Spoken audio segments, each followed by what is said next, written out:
إذا يوم أسود لفخر الصناعة الفرنسية رافال أو صاعقة السماء كما تسمى، سقوط أساء لسمعتها في اختبار المواجهة مع باكستان. سقطة تعد الأولى لهذه الطائرات الحربية في قتال حقيقي متكافئ، فاستخدامها اقتصر سابقا على عمليات محدودة لمكافحة الإرهاب في أفغانستان وليبيا ومالي والعراق وحتى سوريا. أما نجاح سلاح الجو الباكستاني في إسقاط رافال فيعزى لاستخدامه تقنيات صينية متقدمة، بينها صاروخ PL-15 جو الذي أسقط هذه الطائرة وعثر على حطامه قرب مدينة هوشياربور بولاية البنجاب.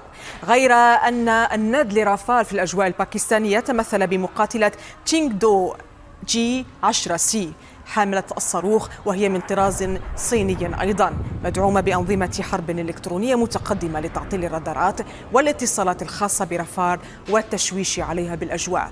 كانت إسلام آباد زعمت قبل أيام التشويش على 4 مقاتلات من طراز رافال، ما أجبرها على التراجع والقيام بعمليات إنزال اضطرارية في سيرينجار وفق وزير الدفاع.